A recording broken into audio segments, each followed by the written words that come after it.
Welcome to 2025, you lovely small business owners. Here we go again. Are you ready to make 2025 a great year? Well, in this training, I'm going to show you the 3 key things I do with my clients to make sure that they have the best chance of having a great year. And so you can do the same too in your business. And this time next year, you can look back with pride on what you've achieved. So let's get into it.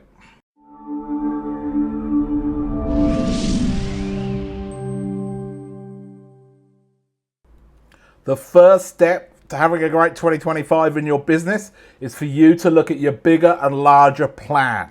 So you need to look at your plan for the business and where you want to end up. As the saying goes, failing to plan is planning to fail. So you do need to think about where you want to end up and think about the future. I'm not a fan of doing big detailed business plans. I think they're a waste of time. But I do look at these 4 key things. First thing is identifying, okay, what's your 10-year goal here? What's your big, hairy, audacious goal that you want to achieve in 10 years' time? So in your business, that could be, okay, at that point, what do we want to do? Do you want this thing running out of management? Do you want to sell? Do you want to be carrying on as you are? What do you want to be doing? And then also personally, where do you want to be personally in 10 years? What's that going to look like for you? Doesn't have to be big detail, just a couple of sentences or a paragraph or 2 of, okay, this is where we're heading. Once you've got an idea of, okay, your longer term plan, then I'd look at your 3-year plan. So, and this is a 3-year vision. You get a bit more detail here, where with my clients, I write down, okay, what revenue and profits are we going to be doing in 3 years' time? What markets are we going to be in? What products and services are we going to be providing? What are we going to be known for? Then what's the team look like at that point? What roles do we have that we need to fill? Who's the key people within the business that we need to have in place by then? What will you be doing as an owner in 3 years' time? We then look at your systems. What systems and processes do we need to have in place in 3 years' time to be able to support the size of the business that we want? What are the key things we need to have? Then with your sales and marketing. So what marketing do we need in place to be able to provide the leads and the business in the door? What sales processes do we need to achieve the revenue and the profits that we want to achieve? And then also what financial reports do we need in place? So it's really a description of what the business will look like in 3 years' time. That gets us focused on where we're heading. Then you break that down to a 12-month plan. So what goals do we have to achieve this year? So around this time next year, when we're sat here, we know whether we've had a successful year or not. So write down the key goals that we want to achieve, and then you need to break that down to, okay, what are the actions we need to take over the next 90 days, so this first quarter, so make sure we're working towards those 12-month goals and 3-year vision and 10-year vision. So it's all kind of linked together. And it's important you review that at least annually and update it, or if you haven't got it in place, you make sure you have it in place. That's your first step to making sure you've had a good year, because you'll then know what a good year looks like.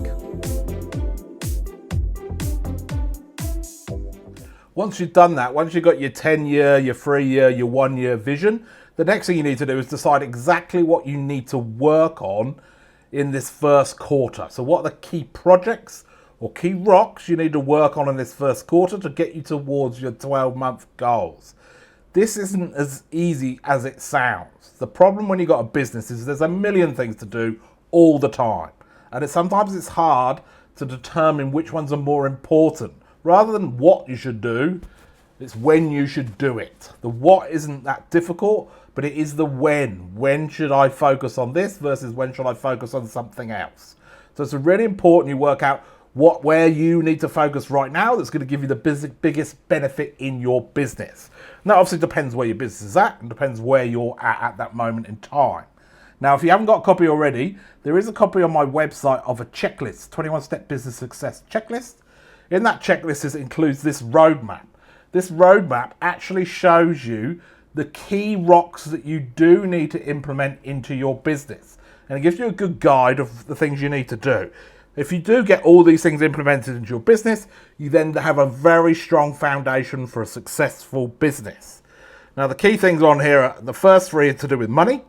So that's to get in control of your profit. So understand what your break even is, what your margins are, budgets, all of that stuff, personal budgets, how much money you need to take from the business. You understand the money side of the business from a profit point of view. Profit's the reason you're in business. If you don't make a profit, you may as well close the doors and do something else. The next thing is this next most important thing from a financial point of view is cash and getting control of managing your cash. Now, if you've got cash flow issues and you're always struggling to pay your customers or pay your team, then you need to focus on your numbers first. That could be a profit problem or it could be a cash problem. So if there's no profit there, or your profit's too low, and or you've got a cash flow issues, or you're struggling to pay people, start on these three. The next one there is data mastery, and that's making sure you're getting the right reports and the right information. These are critical to your business. Now, if you're a very new business, you still need to be focused on sales, marketing and sales first to get some business in the door. But as soon as you've got a certain level of business coming in the door, you need to come back and make sure you're on top of your numbers. This is the foundation for a successful business. So it might be one of those areas you need to work on. The next three are marketing. That starts off with delivery mastery. So to make sure that you can deliver your product consistently and you can scale your product or your service. And then obviously marketing, so make sure your marketing's set up properly, which is website traffic, marketing message, lead flows and stuff like that.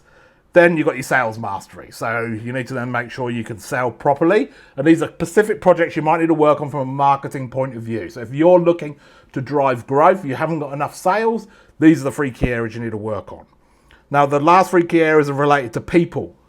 So if you've got people issues in your business and what's holding you back from growing to the next level is getting good people, you need to work on this area. And that starts off with your systems mastery. So that's making sure you've got everything set up on paper. So to make sure the team work properly. Management mastery, so you get your proper management processes set up. And leadership mastery, so to make sure you and your leadership team can lead the business. Now, this is a key kind of projects you can work on. And this gives you a guidance of how to do that or where you need to focus. If you want to get a copy of this, like I say, there's a copy on my website, go and grab a copy. But these are kind of the key projects you need to work on and implement and work on your business with. The last thing you need to work on to make sure you have a great 2025 in your business is getting on top of your financial numbers and your reporting. So you need to make sure that you're set up with the right information to know how you're doing from a financial point of view, and you're basically turning that plan that you have into numbers. So you're turning a written plan of, okay, these are the goals I want to achieve, these are the steps we need to take, into a financial plan. Okay, these are the sales I want to achieve. This is our costs for our fixed costs. This is our budget for our fixed costs. This is our margins and the target margins we want to aim for. This is the profit we want to aim for. These are the sales that we need to do each day, week, month, and year to break even and or reach our profit targets. So we know where we are from a financial point of view. This is our sales forecast for the year. And then you need to set up and make sure you've got your reporting mechanism set up. So you've got your business dashboard set up so you can monitor your results on a day-to-day basis. It's my first day back in the office since Christmas, and I've been resetting up people's dashboards for them, ready for us to measure this year. You need to do the same in your business, and that could be tracking sales, obviously margins, leads, conversion rates, average order values, all of that stuff. But the stuff that's important in your business, you need to make sure you've reviewed your finances and you've got those reports set up. Then you're ready to go.